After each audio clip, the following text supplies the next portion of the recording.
Now that we've got Michael added to our database, we'll see that his status is automatically set to referred. That's because we haven't added him to any of our programs yet. If we were to add him into our emergency care or foster care or kinship care programs, this status will automatically update to reflect that. I'm not going to do any of those things just yet. Down here we have our case management tools. This is our task list, which reminds the workers of any tasks that might be associated with Michael's case. Our assessment list, which gives us the chance to take him through an in-depth assessment once every 6 months, and our case note list, which can be added to at any time. We'll go through those one at a time. We're going to start with an assessment. We could add Michael's directly to one of these programs, but good practice would suggest we should assess his situation before placing him in a program. So that's where we're going to kick off. His initial assessment date is today, September the 16th, and we're going to click Begin Now. Our assessment process uses the Child Status Index, which was designed for working with AIDS orphans in Africa, but it translates very well to working with kids across the developing world, really. It looks at their life through 12 domain areas each, and those domain areas tend to pair up into related domain pairings. You'll see that as we go along. We assess the client's situation and then we assign them a score between 1 to 4. Some people will use the CSI in terms of 4 is very good, 3 is acceptable, 2 is not very good, and 1 is very bad. We're using much more concrete definitions for reasons that will become pretty clear as we go along.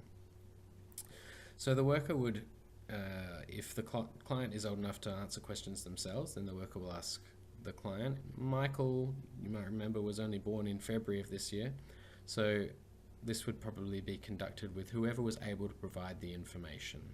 And we're assessing Michael's situation prior to entering care right now. So the first one looks at food security and whether the child has enough to eat at all times of the year. And there are some suggested questions to ask and some things to look for. And then down here we have these really concrete score interpretations. You'll notice that the assessment exists in both English and Khmer at all times. This isn't a live translated form. We thought it was probably more productive to have both languages available because we may have workers operating in pairs, we may have managers who speak one language and staff who speak another language operating together. It just seemed more sensible to have all the information available at once. So in this case we're looking at whether the child has food to eat and goes to bed hungry most nights, whether the child frequently has less food to eat than needed and complains of hunger, whether the child has enough to eat some of the time depending on seasonal food supply, or the child is well fed and eats regularly. And so we're looking at probably a 1 or a 2 in this situation. Michael's been abandoned at a hospital. He's probably being looked after okay at the moment, but it's a fairly dire situation, so we're going to assign Michael a 2 for this one. This one's turned red, pay attention to that. And we'll give our reason for Michael's, for giving Michael this score, and in this case, Michael is at hospital and his food security is low. You might want to see a more in-depth reason for this in an actual assessment. We'll keep it brief for the purposes of the video. A goal would be a long-term thing, something that we're looking to see improvement in the next 6 to 12 months. So perhaps we might say Michael gains access to a steady, reliable food supply. Now, down here we have this at least one task is required thing. That's because we've given Michael a score that is red or yellow. If I were to make this a 3, this stays here. If I make it a 4, this will disappear, because a 4 means that the child is well fed and eats regularly. We would still apply a goal to a 4. For instance, we might have maintain access to steady, reliable food supply, perhaps. In this case, because it's a 2, we have to set a task, and a task is the first step in attaining that goal. So we're going to enter the task details, which in this case might be to ensure access to baby formula to feed Michael in the short term. I'm going to set a date for that. Now this is pretty urgent. Michael needs to be eating, and so we're going to say that's got to be done today. We can add another one if we want to. We'll stick with just the one today. When this is completed, we hit next, and it takes us to our second domain, which is nutrition and growth. Just to point out, if we try and click next before we've finished completing the assessment, these fields will not allow you to continue until it's done. So here's our second one. The child has very low weight or is too short for his or her age. The child has low weight, looks shorter and or is less energetic compared to others.